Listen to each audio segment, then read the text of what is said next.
السلام علیکم دوستو، رمضان شریف مسلمانوں کے لیے اللہ تعالیٰ کا ایک نایاب تحفہ ہے۔ اگر آپ بھی اس بات کو مانتے ہیں تو آپ اس ویڈیو کو ایک لائک کریں۔ پیارے دوستو، کیا آپ جانتے ہیں کہ یہودیوں کو وہ لال رنگ کی بچھیاں مل گئی ہیں، وہی لال رنگ کی بچھیاں جسے ذبح کر کے یہودی مسجد اقصی کو گرائیں گے اور ذبح کی ہوئی بچھیاں کو جلا کر اس کی راکھ ہیکل سلیمانی کی بنیادوں میں ڈالیں گے۔ یہودی یہ سب کیوں کریں گے؟ آج کی اس ویڈیو میں ہم آپ کو تفصیل کے ساتھ بتائیں گے، لیکن پیارے دوستو، یہ جاننے سے پہلے اسی سے جڑی ہوئی کچھ باتیں جس کا جاننا آپ دوستوں کے لیے بہت ہی ضروری ہے، تبھی آپ کو پوری بات سمجھ میں آئے گی۔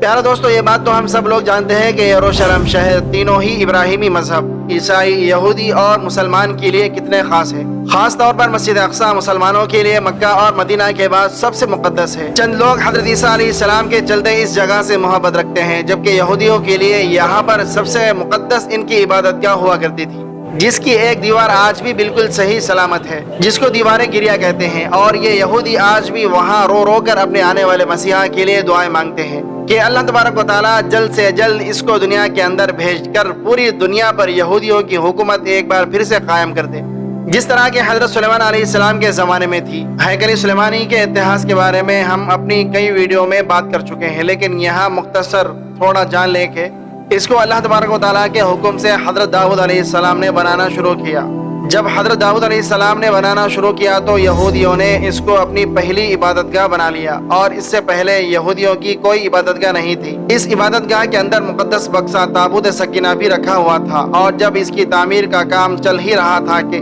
اسی درمیان حضرت داؤد علیہ السلام کی وفات ہو گئی۔ اس کے بعد ان کے بیٹے حضرت سلیمان علیہ السلام جب بادشاہ اور پیغمبر بنے تو کیونکہ اللہ تبارک و تعالیٰ نے حضرت سلیمان علیہ السلام کو پوری دنیا کی حکومت دی تھی، تو بس انہوں نے جناتوں کی مدد سے اس کا کام پورا کیا، اور اسی وجہ سے اس کو ہیکل سلیمانی کہا جاتا ہے۔ یہودی قوم کی نافرمانی اور برے کاموں کی وجہ سے اللہ تبارک و تعالیٰ نے ان پر کئی بار عذاب نازل کیا، اور 2 بار یروشلم شہر پر حملہ ہوا۔ پہلا حملہ بابل کے بادشاہ بخت نصر نے، اور دوسرا حملہ رومی بادشاہ ٹائٹس نے کیا، جس کی وجہ سے ہیکل سلیمانی تباہ ہو گیا اور مقدس تابوت سکینہ کہیں اچانک غائب ہو گیا، اور یہودی قوم پوری دنیا میں بکھر گئی۔ اور جب یروشلم شہر کو حضرت عمر رضی اللہ تعالیٰ عنہ کے زمانے میں فتح کر کے جب یہاں ہیکل کی جگہ مسجد اقصی کو پھر سے بنایا گیا تو یہ شہر مسلمانوں کی حکومت میں آ گیا، جبکہ اس سے پہلے یہ شہر ہزاروں سال سے بنی اسرائیل یعنی یہودی قوم کا حصہ تھا، اور ان سے بھی پہلے مسلمانوں کا۔ یہودی کتابوں کے حساب سے ان کا یہ مسیحا جس کے آنے کے لیے وہ دن رات اس دیوار گریا کے سامنے رو رو کر دعائیں کرتے ہیں، وہ تب آئے گا جب اس مسجد اقصی کی جگہ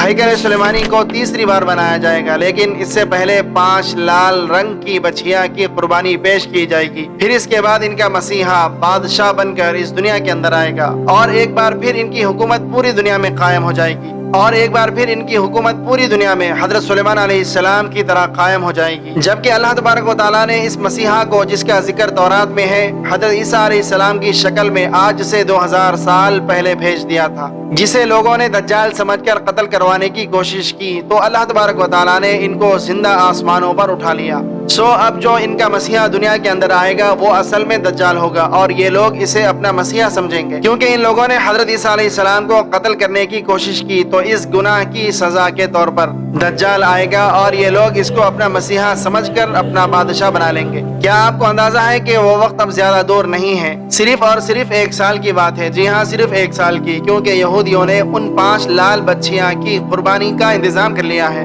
اور مزید مسجد اقصی کو شہید کر کے ہیکل سلیمانی بنانے کی تیاری بھی کر لی ہے، جس کی وجہ سے دنیا کی سب سے بڑی تیسری جنگ عظیم ہو سکتی ہے۔ یہودیوں نے جگہ جگہ پر گرگد کے پیڑ لگانا شروع کر دیے ہیں، جس کو یہودیوں کا پیڑ کہا جاتا ہے۔ یہ ایک لوتا ایسا پیڑ ہے جو حضور نبی پاک صلی اللہ تعالیٰ علیہ وآلہ وسلم کی حدیث مبارکہ کے مطابق یہودیوں کو جنگ میں چھپنے کی جگہ دے گا۔ آج کی تاریخ میں جگہ جگہ پر اسرائیل میں اس کی کھیتی ہو رہی ہے۔ اسرائیل نے کئی 100 سالوں تک اس لال بچھیا کا انتظار کیا، جو کہ آج سے ہزاروں سال پہلے یہاں موجود ہوا کرتی تھی، لیکن اب غائب ہو چکی ہے۔ یہ اسرائیل کے اندر لال بچھیاں موجود تو ہے، یہودیوں کے کہنے کے حساب سے تورات کے اندر اس بچھیا کی نشانی یہ لکھی ہوئی ہے کہ وہ پوری طرح لال ہو، جس کا ایک بال بھی دوسرے رنگ کا نہ ہو، اس کے جسم پر کوئی نشان موجود نہ ہو، اور نہ ہی اس سے کوئی کام کروایا گیا ہو، اور اس کی عمر تقریباً 3 سال کے قریب ہو۔ اسرائیل میں اس وقت کئی گائیں موجود ہیں جو کہ پیدائشی طور پر لال ہوتی ہے، لیکن بڑے ہو کر ان کے رنگ بدل جاتے ہیں،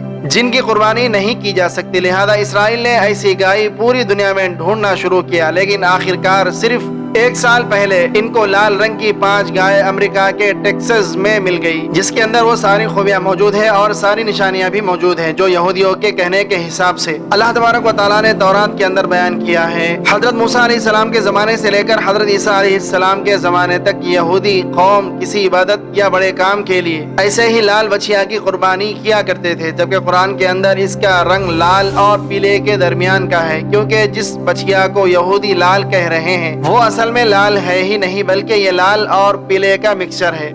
اور ویسے بھی 1000 سال کے اتہاس میں کوئی بھی پیلے رنگ کی ایک گائے نہ کبھی دیکھی گئی اور نہ کبھی موجود تھی، جس کا مطلب یہ ہے کہ قرآن کریم کے مطابق اس کا رنگ پیلا اور لال رنگ کا مکسچر تھا۔ قرآن کریم کے مطابق حضرت موسیٰ علیہ السلام نے اللہ تبارک و تعالیٰ کے حکم سے اس لال گائے کی قربانی کرنے کا حکم دیا تھا تاکہ یہودیوں کے دلوں سے لال رنگ کی محبت نکل جائے، اور حضرت عیسیٰ علیہ السلام کے آسمان پر اٹھائے جانے کے 70 سال کے بعد یہودیوں نے رومن حکومت کے خلاف جنگ چھیڑ دی تھی، جس کے بدلے میں ٹائٹس نامی رومی بادشاہ نے دوسری بار ہیکل سلیمانی اور یروشلم شہر کو تباہ و برباد کر دیا تھا، اور یہودیوں کی پوری قوم اپنی اپنی جان بچا کر پوری دنیا کے اندر پھیل گئی۔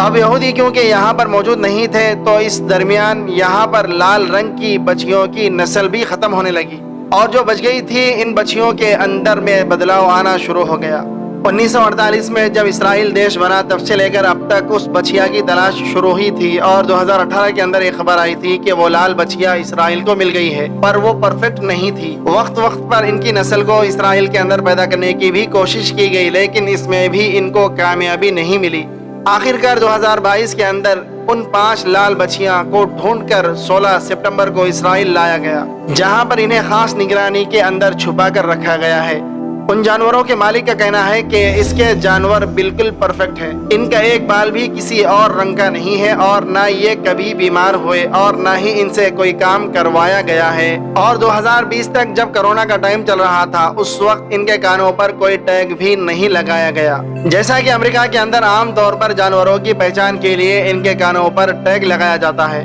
لہذا یہ جانور اس قربانی کے لیے بالکل پرفیکٹ ہے۔ ان بچیوں کی عمر 1.5 سال اور 2 سال کی ہے، یعنی صرف اور صرف 1 سال باقی ہے ان کی قربانی میں، لیکن اگر اس درمیان ان کے اندر اور کوئی خرابی نہ نکل آئے تو تورات کے مطابق کہ ان بچیوں کی قربانی کے بعد اس کی راکھ کو ہیکل کے اندر رہنے والے پادریوں یا پھر جو اس کی قربانی کرے گا اس کے گناہوں کو پاک کرنے کے لیے استعمال کیا جائے۔ وہ شخص ایسا ہو جس نے کبھی کسی مردہ چیز کو ہاتھ نہ لگایا ہو، نہ کبھی کوئی گناہ کیا ہو، بلکہ بالکل پاک ہو، اور ایسے 7 لوگوں کو یہودیوں نے سلیکٹ کر کے رکھا ہے۔ بس صرف 1 سے 1.5 سال اس بچے کے قربان ہونے کا انتظار ہے۔ اس قربانی کی تیاری زیتون کے پہاڑ پر کی گئی ہے، اور وہ یہ جگہ ہے جہاں سے مسجد اقصیٰ کا نظارہ سامنے نظر آتا ہے۔ اس پہاڑ پر جگہ جگہ پر گرگد کے پیڑ بھی لگے ہوئے ہیں جو آپ دیکھ سکتے ہیں، کیونکہ یہودی قوم یہ بات جانتی ہے کہ یہودیوں کے تورات، کرسچن کی انجیل اور مسلمانوں کی صحیح احادیث کے اندر صاف طور پر ایک عالمی جنگ ہونے کا اشارہ دیا گیا ہے، جو کہ یہ سچ اور جھوٹ کی آخری جنگ ہوگی، یعنی جنگ ہرمدون یا ہرمگڈن۔ آپ کو کیا لگتا ہے کہ اسرائیل اپنے ملٹری ٹیکنالوجی اور IT کو اتنا مضبوط کیوں کر رہا ہے؟ آخر اسے امریکہ کے ہوتے ہوئے بھی کس بات کا ڈر ہے؟ ہر گزرتے وقت کے ساتھ وہ اپنے آپ کو مضبوط کس لیے کر رہا ہے؟ تو اس کا جواب ہے کہ وہ جانتا ہے کہ جنگ ہرمدون یا ہرمگڈن کا وقت بہت ہی قریب آ چکا ہے، جس کے بارے میں اللہ کے رسول صلی اللہ تعالیٰ علیہ وآلہ وسلم نے فرمایا تھا کہ یہ ایسی خونی جنگ ہوگی کہ اگر ایک شخص کے 100 بیٹے ہیں تو 99 جنگ میں قتل ہو جائیں گے۔ اس جنگ کا میدان بھی یروشلم شہر کا ایک میدان ہی بتایا گیا ہے، اور یہ جنگ اس وقت شروع ہوگی جب اس بچے کی قربانی کے بعد مسجد اقصیٰ کو شہید کر کے تیسری بار ہیکل سلیمانی بنا لیا جائے گا، اور پھر پوری مسلم دنیا ایک طرف اور یہودی، کرسچن اور منافق دوسری طرف ایک دوسرے کے مقابلے کے لیے کھڑے ہوں گے۔ رسول پاک صلی اللہ تعالیٰ علیہ وآلہ وسلم کے فرمان کے مطابق جب یہ یہودی ہار کر بھاگیں گے تو وہ اس گرگد کے پیڑ کے پیچھے چھپ جائیں گے۔ اس ایک پیڑ کے علاوہ کوئی بھی یہودیوں کے چھپنے کی جگہ نہیں دے گا، اور آج یہ پیڑ آپ کو جگہ جگہ پر یہودی قوم ہر پہاڑوں پر لگاتی نظر آ رہی ہے، کیونکہ جنگ میدان کے لیے اونچی جگہ سب سے ضروری ہوتی ہے۔ یہ قوم اس جنگ کی تیاری پوری کر چکی ہے اور اپنے بچوں کو بھی تیار کر رہی ہے، پر ہم مسلمان ابھی تک سو رہے ہیں۔ دنیا بھر کی میڈیا میں بار بار آپ کو جب بھی مسجد اقصیٰ کا ذکر دیکھنے کو ملے گا تو جان بوجھ کر آپ کو یہ گولڈن ڈوم دکھایا جائے گا، جبکہ مسجد اقصیٰ یہ نہیں ہے، بلکہ ڈوم کے نیچے وہ جگہ موجود ہے